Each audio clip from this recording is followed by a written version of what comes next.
8 días iba yo caminando de lo más tranquilo y placenteramente, con la mente un poquito distraída, cuando de repente mis ojos se encontraron con una auténtica joya de esa revista del alto periodismo mexicano llamada TV y Novelas. Dentro de sus llamativos encabezados en vívidas tonalidades, me llamó la atención un titular que decía así: explota Eugenio Siller, discriminado por ser rubio. Junto a estas palabras aparecía la fotografía de este sujeto en traje de baño y luciendo sus cuadritos. Reconozco que no pude resistirme a la tentación de comprar esta porquería de revista solo para coleccionar esta pieza, esa quimera llamada racismo a la inversa, que tanta gente equivocadamente cree que existe en nuestro país, que piensan que los güeros pueden ser discriminados por los morenos. No podía perderme del testimonio de este pobre hombre rubio, musculoso y de ojos azules sobre cómo su tono de piel le había dificultado tanto su sueño de convertirse en un gran actor, suponiendo que sea un gran actor. Cómo ha sufrido en la vida por ser güero. Pues sí, pobrecito, quería yo leer esa historia. Pero bueno, antes de entrar a ver ese durísimo testimonio de vida de este sujeto, decidí informarme mejor sobre quién era ese tal Eugenio Siller.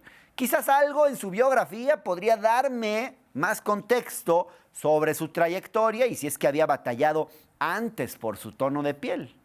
En esta búsqueda descubrí que había actuado en varias telenovelas como Rebelde, Al Diablo con los Guapos, Reina de Corazones, aunque su más conocido trabajo fue su papel en la serie de Netflix ¿Quién mató a Sara? Quizás ustedes la recuerden porque se estrenó el año pasado. Bueno. Parecía que le había ido bien en realidad. Siempre tuvo proyectos en los últimos 15 años, pero al parecer el actorcito pues, no está muy contento. En fin, ya con esa información, con ese contexto, decidí abrir la revista y conocer el testimonio, el duro testimonio de cómo este pobre sujeto ha sido discriminado por ser rubio, según él.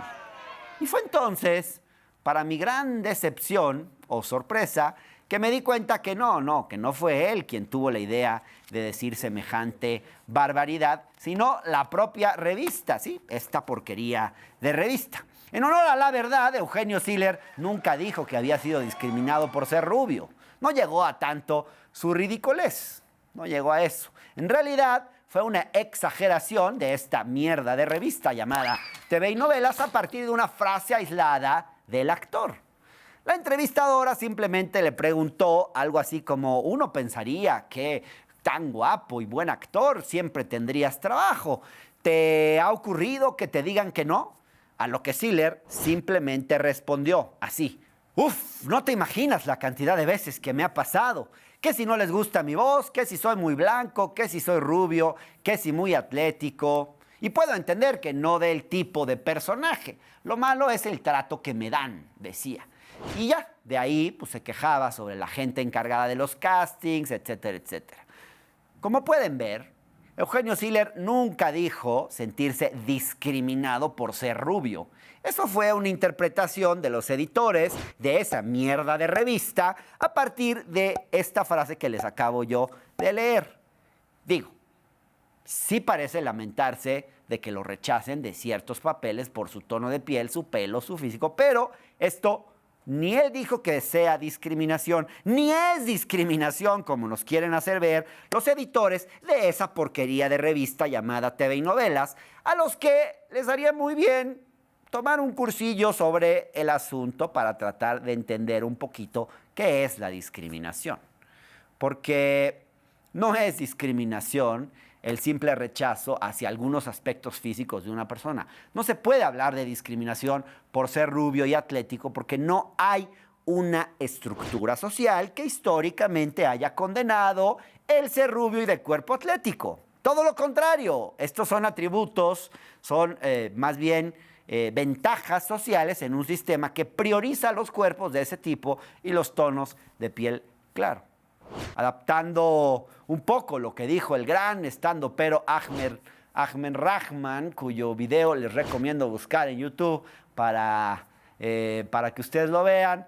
Para que ser rubio pudiera ser motivo de discriminación, al menos en México, se necesitaría entrar en una máquina del tiempo para viajar antes de 1500, lograr que África y Latinoamérica conquistaran Europa, robaran sus tierras, sus recursos naturales, explotaran a millones de personas de tez blanca, y solo así se podría crear un sistema que discriminara a los rubios. En realidad, esto de la discriminación a la inversa o del racismo al revés no es más que una invención estúpida de las élites y pues que se explica por la sensación de que otras personas históricamente afectadas por el racismo están ocupando espacios que antes solo les pertenecían a ellos. La realidad es que las personas blancas, los güeros, hemos estado históricamente en una situación de privilegio y ventaja en este y en muchos otros países del mundo. Para que no se confundan los editores de esa porquería de revista llamada TV y Novelas y no estén diciendo que cualquier acción contra los privilegiados es discriminatoria, les dejo esta sencilla fórmula de la periodista Reni Eddo-Lodge, que escribió un muy buen libro. Ella dice, es muy fácil, discriminación es igual a prejuicios más poder. Si no están estos dos elementos y si no estamos hablando de un grupo que históricamente ha sojuzgado a otro, no se puede hablar de prácticas discriminatorias.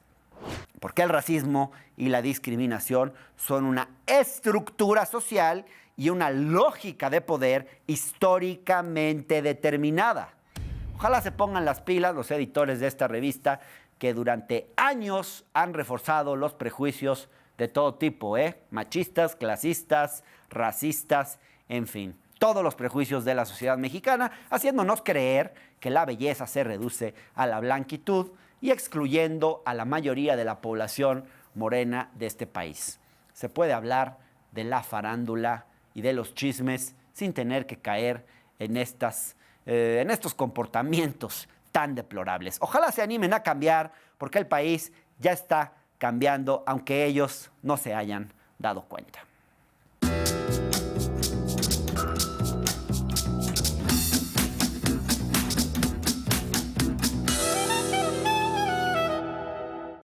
Hemos hablado en este espacio muchas veces de cómo la llamada 4T está compuesta de grupos muy diversos, incluso en el espectro ideológico. Los hay unos más a la derecha, otros al centro, algunos más a la izquierda. Y hoy tengo aquí a Marx Arriaga, que es director de materiales educativos de la Secretaría de Educación Pública, que digamos ya desde su nombre no suena como que esté muy a la derecha, más bien les da una idea, quizás, me imagino yo, de por qué sus padres le habrán puesto ese nombre. Ahorita le vamos a preguntar. Pero Marx es una figura que pues despierta pasiones porque pues, sus posturas han sido consideradas por varios medios como radicales. Es una figura que no deja indiferente a nadie porque ha planteado una transformación del sistema educativo a partir de los libros de texto. Le doy una bienvenida calurosa a Marx. Gracias por estar aquí. No, gracias a ustedes por la invitación. Empecemos por tu nombre. ¿Qué te parece? ¿Quién te puso Marx y por qué? ¿Vienes de una familia de izquierda tú? Más o menos. Vengo de una familia obrera. Mi abuelo viene del campo del Estado de México, límites con Michoacán, de San Felipe del Progreso, un municipio rural. Y mi padre pues, es obrero, fue obrero en CFE. Entonces, formados desde la izquierda, desde las bases, entonces tuvo ahí el gusto de darle a su hijo el nombre de Marx y a mi hermano Vladimir. ¿Era un lector de Marx? Sí, sin duda, sin duda. ¿Dónde militaba tu padre? En la izquierda mexicana, aunque hizo un poco de trabajo en sindicalista, tuvo responsabilidades en el sindicato de Valle de México y estuvo al frente, bueno, fue uno de los líderes cuando iniciaron el proceso de privatización de la electricidad en el país. ¿Tú tienes una formación de izquierda? Tengo una formación de la UAM Iztapalapa y si vemos la historia de la UAM y de cómo se fue consolidando, en especial la de Iztapalapa en las zonas periféricas y que la universidad se convertiría en un oasis para la comunidad, sí, vengo de esa formación, de una universidad con mucho compromiso social. Bueno, entremos en materia, Marc, si te parece. Causó mucha polémica tu participación en la conferencia matutina del 26 de abril. Hubo algunas críticas en los medios, especialmente en los medios más conservadores. Déjame poner un fragmento que se comentó mucho además en redes sociales. Podría señalar centenares de problemas sociales que el modelo neoliberal, meritocrático, conductista, punitivo, patriarcal, racista, competencial, eurocéntrico, colonial, inhumano y clasista ha generado. De hecho, poseemos centenares de artículos, tesis de investigación, ponencias que así lo confirman. Como todo en este sistema económico, la educación se convirtió en una moneda de cambio, en un negocio que absorbe miles de millones de pesos al año con la promesa de calidad, crecimiento sostenido, enciclopedismo, especialización, competencias, etcétera. Todo para generar un modelo meritocrático, elitista, patriarcal y racista que utiliza la educación como un factor de legitimación de la diferencia, del clasismo y de la supuesta movilidad social. Destruiste en 1 o 2 párrafos todo nuestro sistema educativo. Al menos desde el modelo que tenemos desde los años 90 para acá en educación básica, sí, sin duda. Pero te lo digo porque a mí no me da la impresión de que este gobierno esté transformando todo el modelo educativo en todos esos elementos que tú criticaste. ¿Compartes esta opinión mía? Sí, sí, lo comparto. El sistema educativo nacional es gigantesco. Ni daría tiempo, ¿no?, para cambiar un modelo patriarcal, punitivo, bueno, todo lo que tú dices, eurocéntrico, racista, clasista, inhumano, neoliberal, también conductista, que ahorita nos explicas eso, que es competencial, que tampoco entiendo muy bien. Es como para una agenda de años cambiar todo esto. Claro, ¿no? Que sí, el cómo debilitaron el sistema educativo y cómo convirtieron esto en un gran negocio, no se operó en 6 años, en un sexenio. Llevamos décadas migrando hacia este modelo centrado en el consumo. ¿Por qué dices en un gran negocio?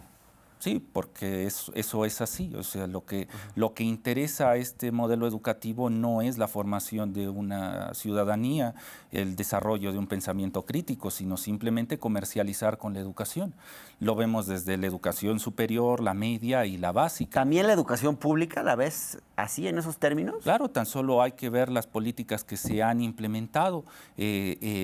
Por poner un ejemplo, la reforma educativa del 2013, de cómo se operó para precarizar el sistema educativo en educación básica, para dar pie a que las universidades públicas, algunas asociaciones civiles, algunas editoriales acapararan el negocio de la educación en el país, debilitando a las normales, precarizando la situación del profesor frente a grupo.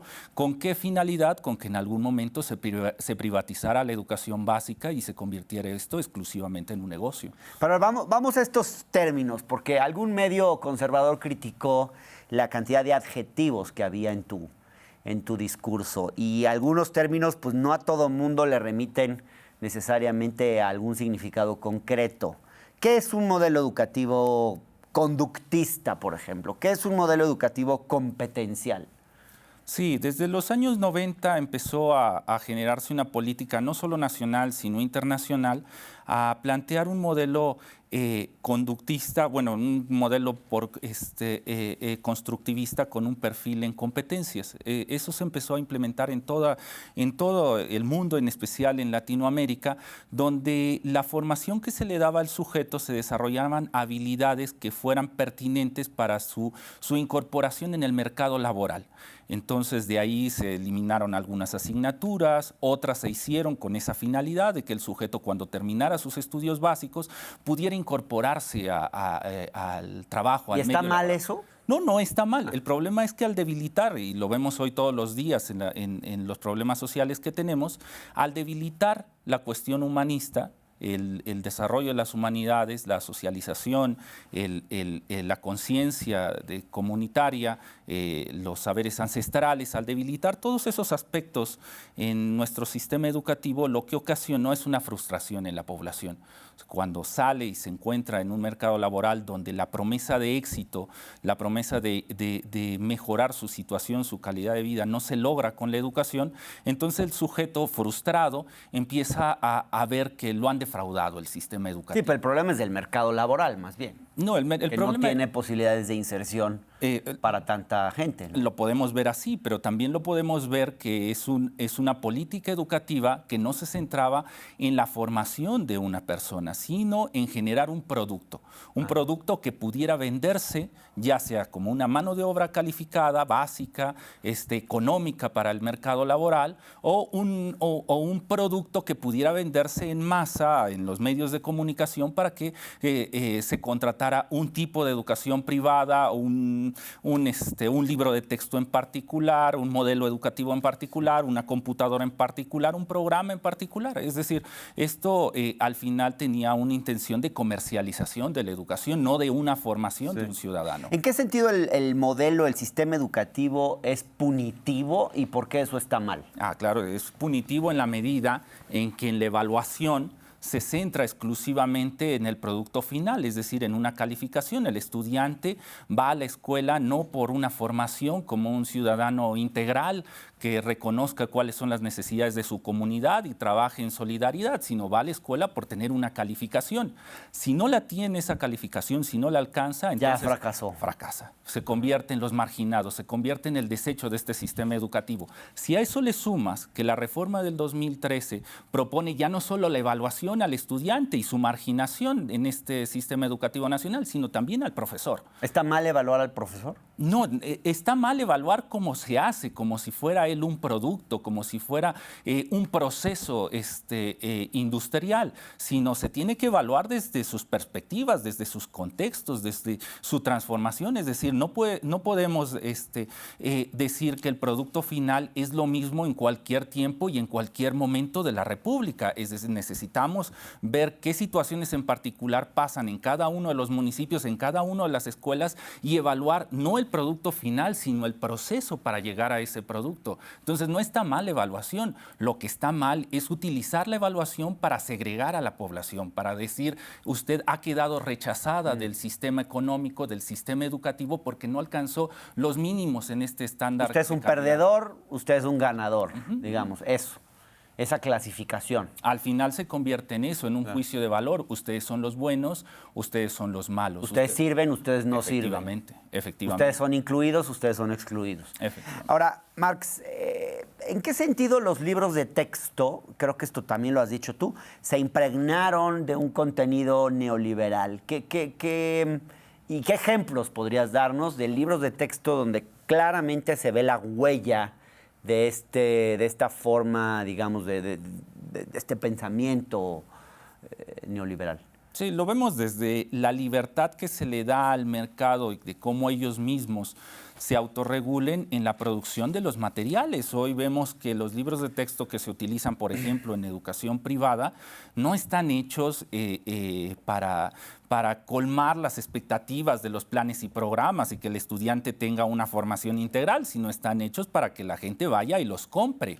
Es decir, no hay una situación, no hay un trasfondo real de la formación, sino es simplemente aquí estamos frente a la mercantilización de un producto. ¿Pero dónde lees en los libros de texto neoliberalismo? Dame unos ejemplos. Y eso también me gustaría hasta explicarlo a la comunidad, ¿no? Son muchos los documentos que se han puesto al alcance de toda la población.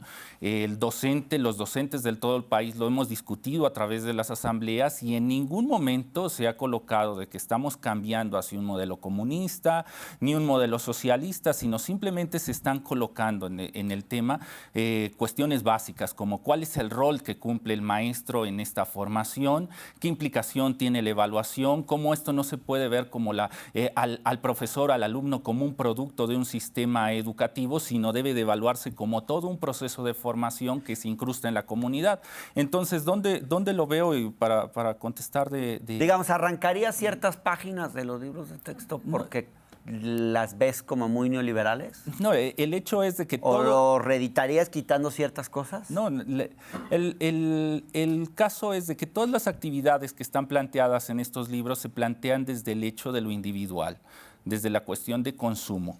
Y la respuesta que tienen a todos los problemas sociales que hoy convivimos a través de estas actividades es adquiere algo, consume algo, genera algo desde lo individual. Sí. No desde lo colectivo. Entonces es un punto fundamental que está teniendo esta reforma, evaluar todo desde la cuestión de lo comunitario, no como un proceso individual de formación donde el mundo está a tu alcance y lo único que tienes que hacer es consumirlo, sino tener una relación comunitaria. Entiendo el planteamiento discursivo. Ahora, ¿cómo se traduce eso en términos concretos? ¿A través de qué acciones se ha traducido eso en la realidad? Sí, a través... ¿Qué es lo que han cambiado en los libros de texto? Estos dos, por ejemplo, estos dos materiales que tienes a tu alcance fueron El libro de español de tercer grado y el de cuarto. Y el de cuarto grado. En primer lugar... Estos ya se cambiaron. Esos se cambiaron. En primer lugar, ¿cuáles fueron los cambios? Esto no se le delegó a un grupo de investigadores o a una editorial para que hiciera el libro de texto para el gobierno federal, sino se hizo a través de convocatorias abiertas donde participaron miles de maestros en la formación de estos materiales, tanto en su ilustración como en las actividades. Primer proceso comunitario. Segundo proceso, cada una de esas actividades apelan al Plan de Estudios 2017, el que aún es vigente, pero se abordan desde una situación de lo comunitario, es decir, no un trabajo individual, aislado, donde no tienes el reconocimiento de cómo los demás compañeros van desarrollándose, sino un trabajo en donde todos participan, donde todos intervienen en sus espacios inmediatos e intentan... Me estás hablando del proceso a través del cual se hicieron los libros. Ahora yo te pregunto, si me pudieras dar un ejemplo de cómo podrían los niños desaprender neoliberalismo y aprender, pues no sé, comunitarismo o su opuesto. Primero, ¿Dónde está el cambio en la enseñanza-aprendizaje? Pues a eso me refiero. Primero, el reconocimiento de los otros, fundamental. El papel del maestro como líder comunitario para guiar y hacer ver cuáles son los problemas sociales. ¿Eso está en los libros? Eso está en los libros, en las actividades. Constantemente se le pide al alumno qué está pasando con sus compañeros que están a su alrededor y no solamente en una cuestión de qué interesante. No solo ve por ti mismo, sino ve por tu grupo, ve por los demás. Esto es un trabajo donde vamos todos en comunidad y nadie se puede quedar rezagado, nadie puede quedarse atrás. Interesante. Esa es la primera parte, pero donde hay un reconocimiento del otro.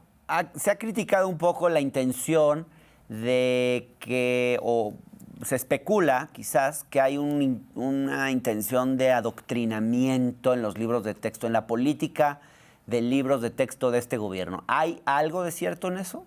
No, pues ahí está un claro ejemplo estos dos o todas las asambleas. No se trata de una cuestión política, esto va más allá. Estamos enfrentando unos problemas no solo a nivel nacional, sino internacional, resultado del COVID, resultado del fracaso del modelo educativo a nivel internacional, donde se necesita recuperar la cuestión del humanismo en todo el desarrollo. Así como tal, un fracaso del modelo educativo a nivel internacional. Claro, ¿se puede hablar así en términos tan generales? Claro que sí. Porque hay modelos muy diferentes, ¿no? Sí, el punto es que la educación no cumplió la promesa que se había planteado en una cuestión de movilidad social, es decir, aquel que tuviera más estudios, esta cuestión que se podría trivializar en la cuestión de meritocracia, es decir, tener más estudios te va a permitir subir en la escala social, en la escala económica. Eso no se logró, esa era una fantasía. En algunos países se ha logrado. ¿Perdón? En algunos países sí se ha logrado. Claro, es una pequeña fantasía. Estoy hablando de toda aquella persona que ha quedado marginada de ese sistema educativo, creído que al alcanzar, tener su licenciatura, terminar la educación básica, media superior, tener el posgrado, eso iba a implicar una felicidad, iba a alcanzar un mayor nivel económico y eso le traería felicidad. ¿Por qué hablas de eso como una fantasía? Porque yo veo que en ciertos países esa movilidad social ascendente existe y que la educación sí es un factor crítico en ello. Claro, pero no el único, pero es un factor. Aquello, si no va de la mano con una reflexión crítica de tu entorno, con una sensibilidad, con un humanismo hacia lo que sucede, eso genera frustración. Es decir, el tener un mayor nivel económico no te da tranquilidad, si no va acompañado de una formación, si quieres decirlo de esa manera, filosófica, espiritual, ética,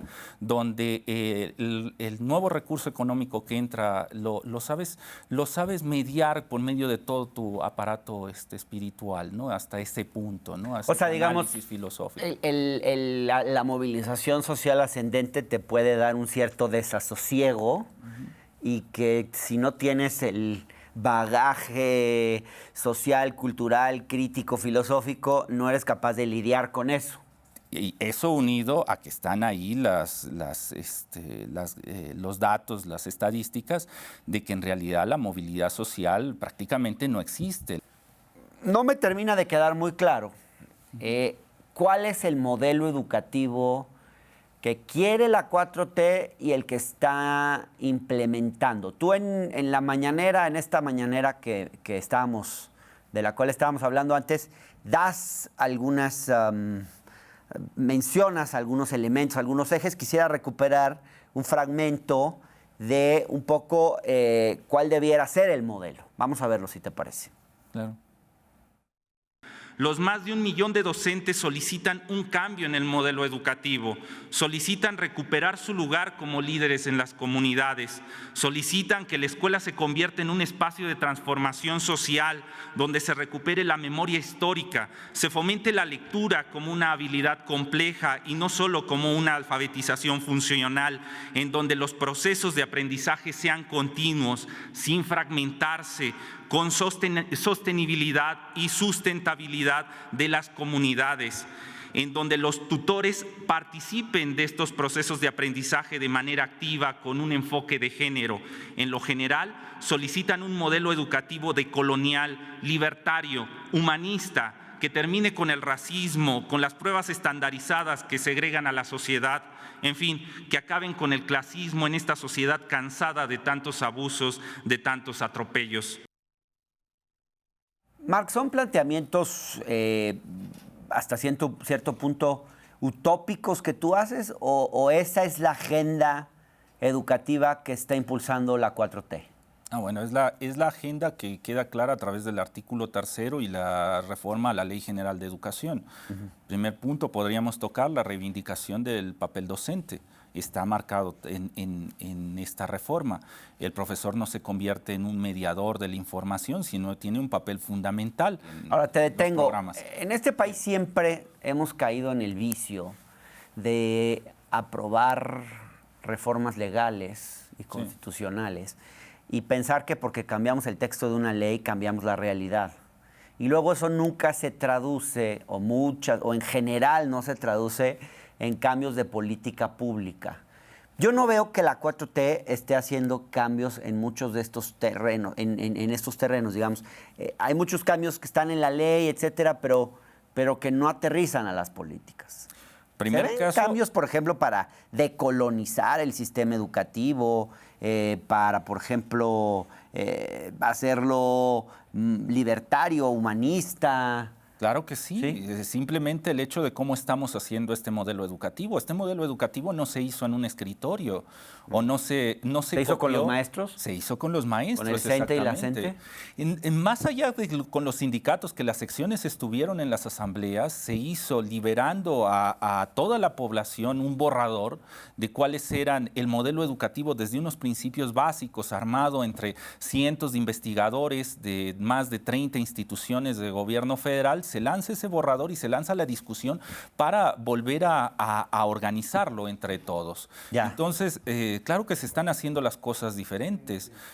Vuelvo a repetir, la cuestión de reivindicar el rol del docente no implicaba solamente que también tener quitar la precariedad laboral, sino implicaba que a nivel de modelo educativo ellos participaran de la creación de ese modelo. Claro. Marx, históricamente el asunto de los libros de texto ha movilizado a las derechas en México, tanto a las conservadoras como a las empresariales.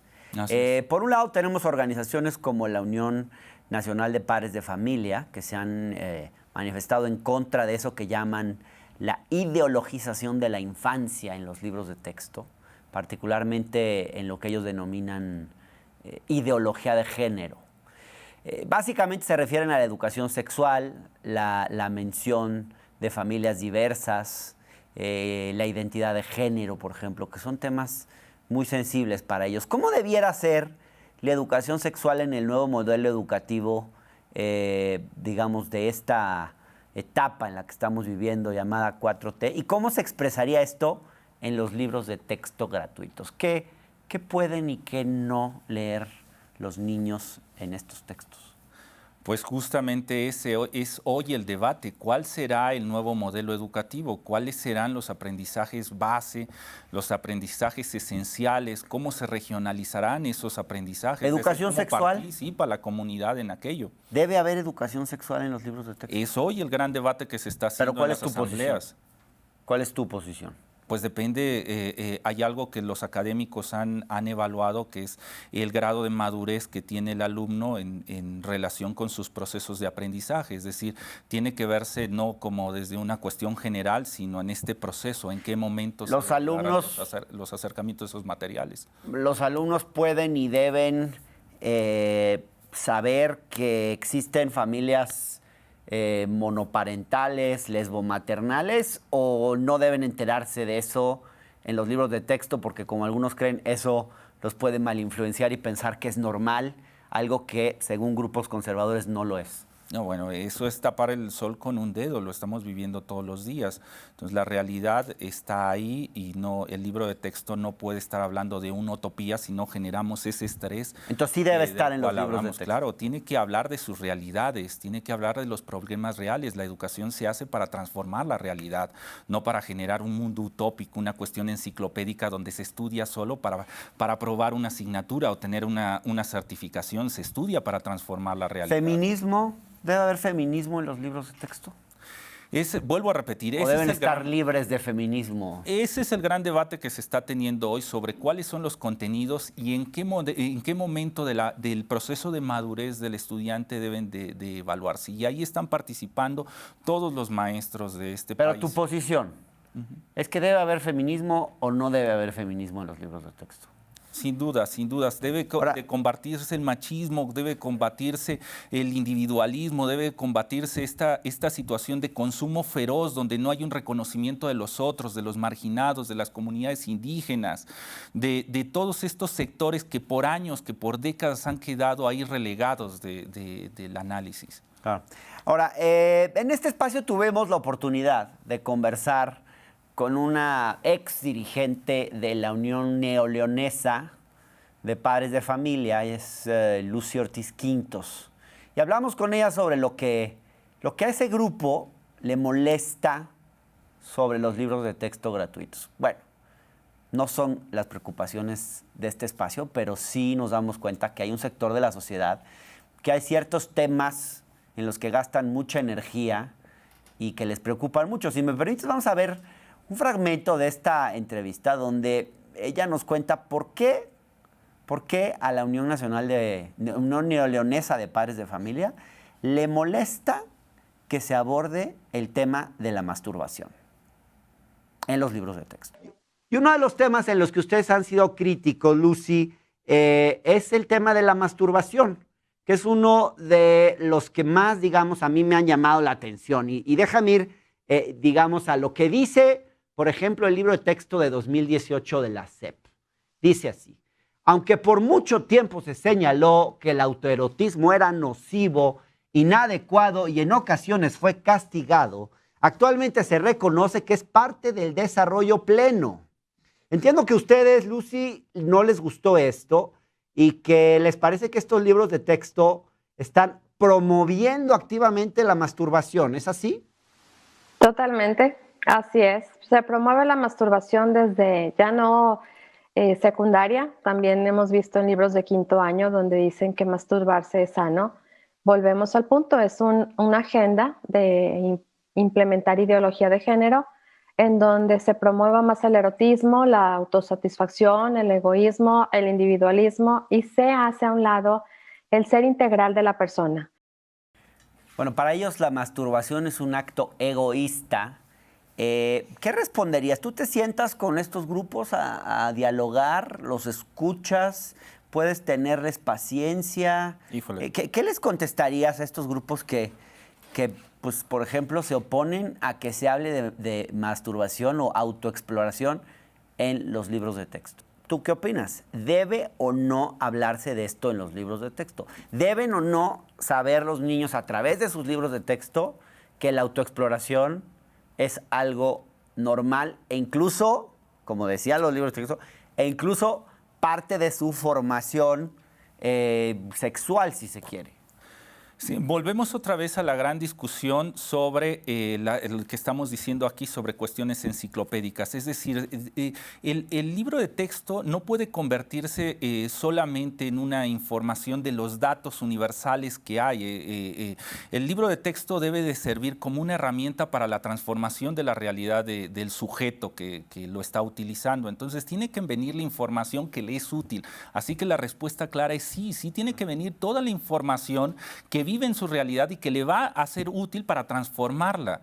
Entonces el tema no está en estas desviaciones que hace estas asociaciones para desviar la atención hacia temas periféricos, sino el tema en realidad que está debatiéndose hoy es cuál es el modelo de consumo que nos rige, el modelo económico que genera todos los problemas sociales que tenemos. Es decir, hay que ir a profundizar sobre cuál es la raíz de la discusión. Aquello es tan solo fuegos pirotécnicos, como lo ha sido en los medios, decir que estos libros son comunistas, son socialistas, donde puedes ver en las asambleas, en las horas y horas que hay en las redes sociales de cómo se hizo la discusión, que en ningún momento se está discutiendo aquello. Ese es solo el pretexto para que alguna asociación civil, para que un grupo de empresarios generen una especie de espejito donde nos puedan vender una solución al problema y entonces el dinero público se desvíe para resolverlo de esa manera. Ahora, hay, además de los grupos conservadores que se espantan, por ejemplo, de que venga el dibujo de un condón en los libros de texto, también hay grupos empresariales interesados en influir en la educación en México. Particularmente desde 2020, diversas organizaciones se integraron en un frente llamado Suma por la Educación, que ha tramitado varios amparos en contra de los cambios en los libros de texto. ¿Quiénes están detrás de esto, llamado Suma por la Educación, y qué intereses persiguen? No, bueno, la educación, ya lo he dicho muchas veces, se ha convertido en un negocio.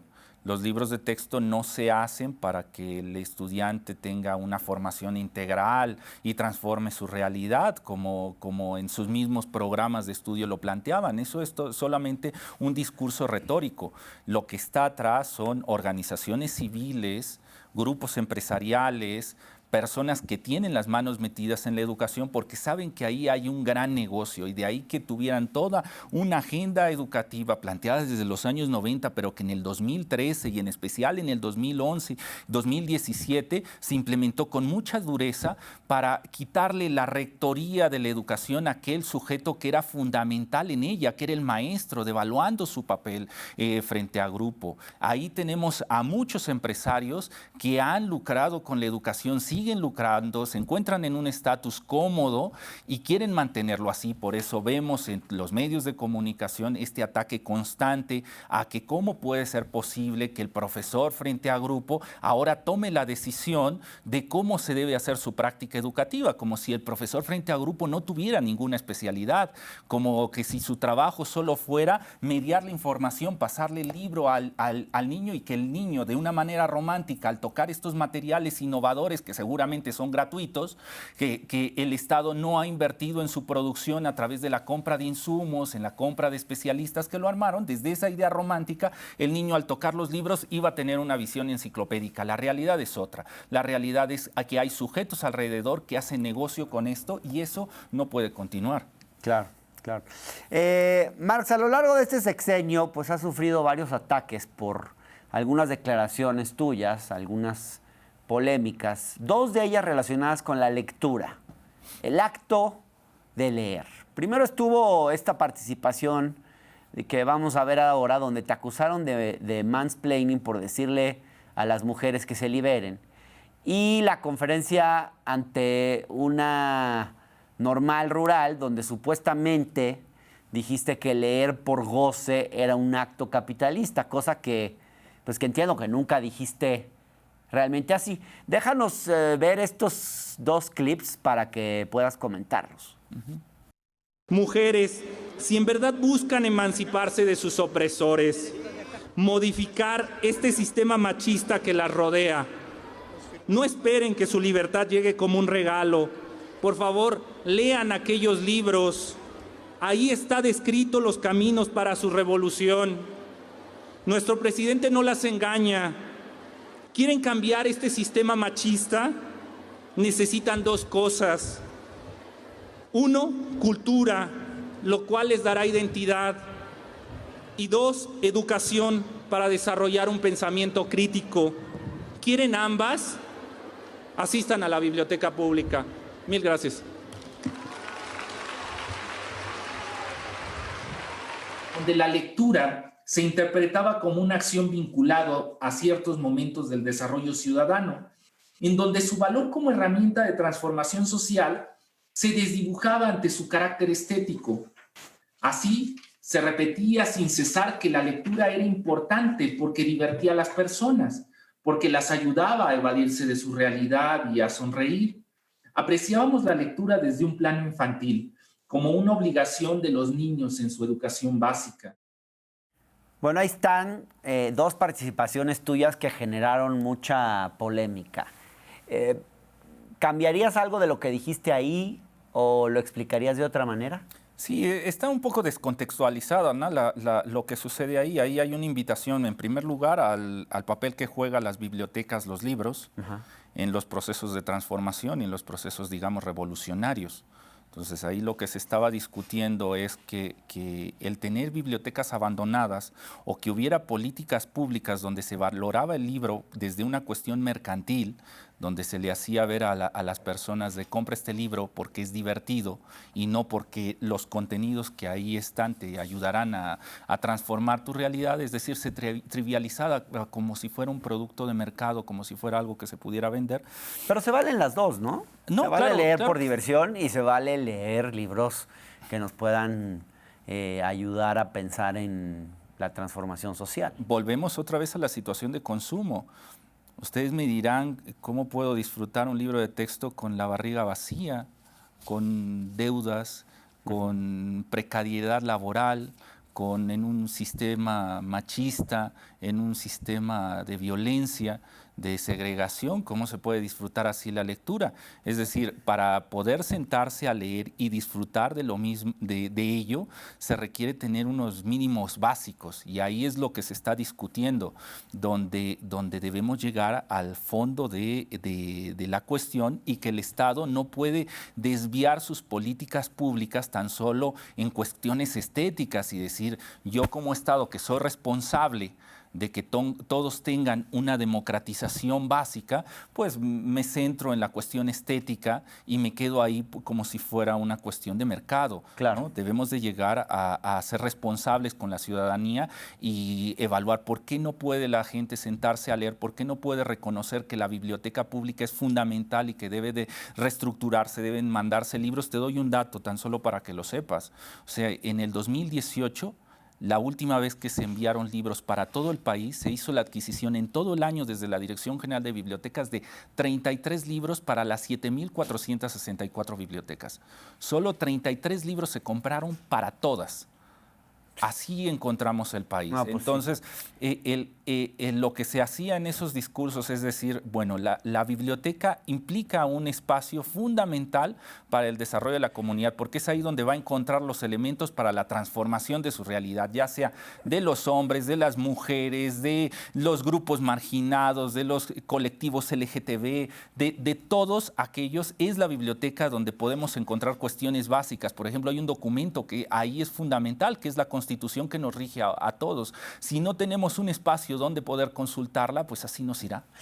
Nos traes algunos libros que son parte de la Estrategia Nacional de Lectura que justamente lo que buscan es promover esto, me decías. ¿Por qué no nos platicas un poco de eso? Sí, hay que reconocer que el gobierno federal ha tenido un compromiso de democratizar la lectura, de llevarla hasta los últimos rincones. Y este es un ejemplo de ellos. Esta es la colección que hizo el Fondo de Cultura, 21 para el 21. Te regalo una colección completa de ella, de todos los materiales que estuvo difundiendo el Fondo de Cultura a través del trabajo que hizo Paco Ignacio Taibo. Y el segundo trabajo es pues la Biblioteca Centenaria. Por primera vez en la historia de las bibliotecas públicas se entregó una colección de 172 libros a todas las bibliotecas del país, cosa que nunca había sucedido. Habían llegado a cuentagotas, a través de donaciones, a través de programas editoriales que tan solo se centraban en la cuestión del gasto público. Es la primera vez que hicimos una colección que llegó a todas las bibliotecas públicas. Entonces, aquí una copia. No, pues súper buenos títulos, Elena Garro, Vicente Riva Palacio, Elena Poniatowska, Paseo de la Reforma, Rosario Castellanos, Balún Canán, Guadalupe Dueñas, Antología de la Poesía Mexicana del siglo XIX, Amparo Dávila. Ahora, ¿tú crees que basta con tener libros para que la gente en México se ponga a leer? No. Teniendo tanta televisión, tanto celular, tanto Facebook a la mano. No. ¿Qué hacer para que la gente lea? Ser responsable desde la cuestión federal y estatal, municipal, donde sus políticas de fomento a la lectura no se centren exclusivamente en hacer un gasto público, sino vayan acompañadas de campañas que nos digan por qué tengo que ir a leer, por qué tengo que estudiar, cuál es la función que cumple la educación. Sí. O sea, esto es tan solo para que me des un título de educación básica y con eso adquirir un trabajo mal pagado, o cuáles son los fines de la educación. En realidad, ¿para qué es? ¿Implica una transformación de mi realidad? ¿Vale la pena transformar la realidad? ¿O vivo en una realidad cómoda donde no hay que tocarla? Es lo que se está discutiendo hoy. ¿Cuál es la finalidad de la educación? Marx, no solamente a ti te ha criticado la derecha, también ha habido de pronto fuego amigo de gente que se dice cerca de la 4T. Está, por ejemplo, el caso de Gibran Ramírez, que publicó un artículo llamado 1 millón de maestros, donde él te dice a ti, pretendido radical de izquierda, y dice que le has mentido sistemáticamente al presidente sobre el trabajo realizado, y él cuestiona que los foros que has organizado no son reales. ¿Qué le contestas a Gibran Ramírez? No, bueno, que están ahí las pruebas. O sea, tanto es real que esta dirección que tengo el honor de dirigir, al ver la apatía que estaban teniendo otras unidades de la Secretaría por no cumplir lo que era constitucional, la nueva escuela mexicana, el artículo 3º, salió, convocó a los maestros, tomamos una camioneta, 3 personas, 2 de honorarios y yo, ellos iban transmitiendo en tiempo real en las redes sociales, viendo el camino, y así recorrimos los 32 estados. Entonces están ahí las pruebas de cómo se hizo eso con una camioneta vieja, cómo hubo el apoyo de los sindicatos, de los normalistas, de los estados, en donde llegábamos a cada uno de esos espacios y ya estaban ahí los maestros con las lecturas hechas, lecturas que no eran fáciles porque no era un documento, eran documentos de más de 3,000 folios donde se había hecho la lectura ellos con un compromiso fuera del aula, es decir, no dentro de su espacio laboral, sino fuera de él para su discusión. Eso sucedió en los 32 estados. Entonces, ahí están las pruebas. Íbamos sin viáticos, íbamos en carreteras federales y así se visitó cada uno de los estados y están ahí en YouTube, en Facebook, en Twitter, las pruebas de cómo asistieron esas personas. ¿Qué contestas a quien te dice pretendido radical de izquierda? No, yo no pretendo nada. Yo no pretendo nada y no se trata aquí de negociar algo. Aquí se trata de plantear una democratización de la educación, que esta educación no funcione solo para unas cuestiones neoliberales, aunque les pese, neoliberales de mercado, donde haya una libertad y entonces aquí las empresas, cada quien haga de la educación un gran negocio, de que los grupos empresariales que están rodeados y que tienen acaparados ciertos elementos de la Secretaría de Educación Pública con los negocios que han hecho por décadas. ¿Todavía? Sí, todavía. Esta es la gran batalla que estamos dando. La gran ¿Está batalla capturada la Secretaría de Educación Pública por sí. grupos empresariales? Claro que hoy. sí. Y la respuesta ahí está en los mismos videos. ¿Cómo puede ser posible que una Dirección General de Materiales Educativos haya hecho este recorrido en los 32 estados, acompañados por quiénes? ¿Por qué no estamos aquí unidos todos en la gran transformación? Sí. Y es ¿por qué hay tantos golpeteos en los medios de comunicación? ¿Por qué hay sujetos aliados que están hablando en contra de este libro de texto, en contra de que se hagan asambleas con los maestros, que se reivindique su papel? ¿Y es por qué? Porque atrás de ello hay grandes poderes económicos que no quieren que cambien las cosas, que la educación siga siendo un negocio para unos cuantos. Marx, hace un año más o menos fue un escándalo cuando dijiste que se iban a cambiar 18 libros de texto en 2 meses. Que yo sepa, solo se han cambiado estos 2 a la fecha. ¿Qué pasó con los otros? ¿Que ha habido obstáculos? ¿Por qué no se han cambiado los demás? Sí, hubieron muchísimos obstáculos para que no se cambiaran. El primero de ellos es cómo se iba a hacer con una convocatoria abierta a los profesores. Que los profesores, y lo he escuchado de funcionarios de alto nivel, donde lo dicen en los pasillos, el profesor está bien para quejarse.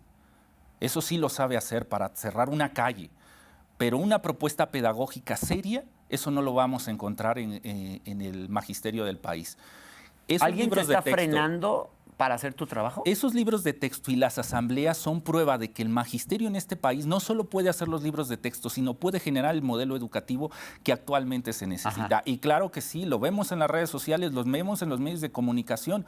¿Cómo puede ser posible que han surgido, y tú lo sabes bien, cientos de notas periodísticas, cientos de horas de gasto en los medios de comunicación, de ataque continuo hacia esos libros de texto, que su único pecado fue que lo hicieran maestros frente a grupo? Ese fue su único pecado, y que se planteara desde el reconocimiento de los otros. ¿Por qué solo 2 libros de texto? ¿Dónde están los otros 16? Los otros 16 están trabajando, seguimos trabajando con esos equipos, y estamos esperando la transformación del modelo educativo, porque esos 2 libros de texto se hicieron con los programas del 2017, es decir, con la reforma que implementó Peña Nieto. Entonces, lo que queremos es cumplir la Constitución. La Constitución marca que necesitamos tener un modelo con base en la nueva escuela mexicana. Entonces, nos sirvió para cambiar el proceso. Hoy los libros de texto no se delegan y no se va a negociar con ninguna asociación, ningún grupo empresarial para que ellos hagan los libros de texto por nosotros. Los vamos a hacer a través del magisterio, con convocatorias abiertas, con convocatorias en donde participe cualquier maestro que quiera construir esos materiales. Entonces estamos esperando ese nuevo modelo educativo para sacarlos a la luz, para que se vean. Otra de las grandes mentiras, y lo sabe el magisterio, es que nos decían, esos libros de texto ya los tienen. Y esa es la prueba de que no los teníamos. Esos libros de texto se hicieron con los maestros y hoy los reconocen, los utilizan y los quieren. Bien. Marx Arriaga, muchas gracias por venir al Octágono. Gracias a ustedes. Gracias a ustedes. Nos vemos la próxima emisión. Vientos de cambio recorren por América Latina, o al menos eso parece. Este 2022 va a ser un año muy interesante para la región. La mayor atención internacional está situada en Brasil y en las próximas elecciones presidenciales a celebrarse el 2 de octubre de este año. Brasil es la economía latinoamericana más grande de la región. Es el 12º productor de petróleo a nivel mundial. Tiene una población de 212 millones, la segunda más grande del continente, y tiene un peso en la política internacional incuestionable. Por todo esto es que se juega tanto en las próximas elecciones, donde se verán frente a frente Jair Bolsonaro, el líder y referente de la extrema derecha latinoamericana, que busca un segundo mandato de 4 años, contra Luis Ignacio Lula da Silva, el mayor líder de la izquierda latinoamericana, con perdón de los obradoristas religiosos, quienes consideran que su líder lo es. Esta elección tiene una importancia histórica, luego de que Lula no pudo competir contra Bolsonaro en 2018. Recordemos que se le acusó falsamente de corrupción, aunque en realidad se trató de un golpismo judicial por parte de la derecha brasileña. Hoy, Lula da Silva y las fuerzas de izquierda tienen una oportunidad única para sacar a Bolsonaro y sus políticas intolerantes del poder. Parece sorprendente, pero está cerrada la competencia entre Lula y Bolsonaro, entre el presidente que sacó de la pobreza a más de 28 millones de pobres entre 2003 y 2010 y el mandatario que tuvo un pésimo manejo de la pandemia, Bolsonaro, y de la economía en estos 3 años. En un principio se anticipaba una victoria fácil para Lula sobre Bolsonaro. Las encuestas apuntaban a una diferencia de 20 puntos en la primera vuelta o más. Sin embargo, entre los dos candidatos solo hay una distancia de 9 puntos porcentuales que le da un 42% de votos al dirigente del PT sobre 31% que tendría Jair Bolsonaro en una primera vuelta. Lula mantiene la delantera, pero el actual presidente de Brasil, Jair Bolsonaro, se ha estado recuperando. Por esto Lula ha decidido buscar un frente amplio y anunció una alianza con el gobierno, una alianza con Geraldo Alckmin del Partido de la Socialdemocracia Brasileña. Se trata de una jugada política que desconcertó a muchos porque el PSDB, el Partido de la Socialdemocracia Brasileña de Alckmin, ha sido históricamente el partido rival del PT, del Partido de los Trabajadores de Lula. Esto muestra la intención de Lula da Silva de jalar sectores centristas de la población y restarle puntos a Bolsonaro, particularmente en el sur de Brasil, donde se encuentran las clases medias que tienden más a la derecha.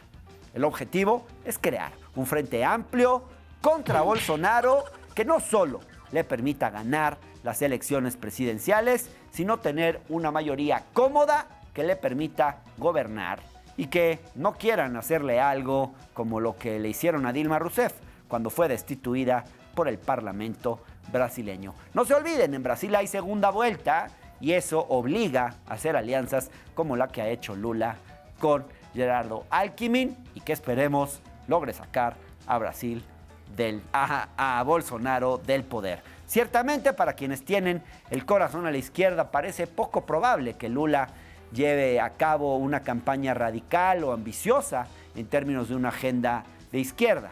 Encabezar una coalición amplia hará que tenga planteamientos más moderados. Pero quizás eso es lo que necesita Brasil hoy.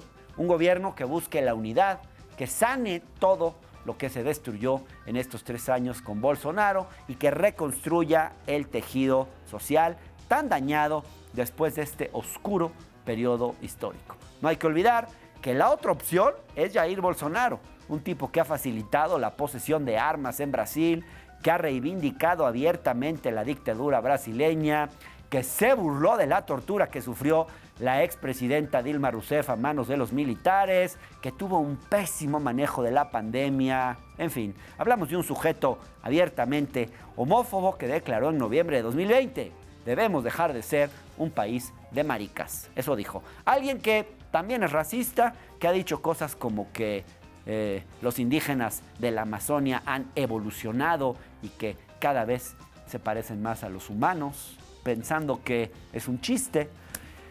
Contra esto se está combatiendo en Brasil. En casos semejantes se debe hacer todo lo posible por tener una coalición que detenga el avance de la ultraderecha.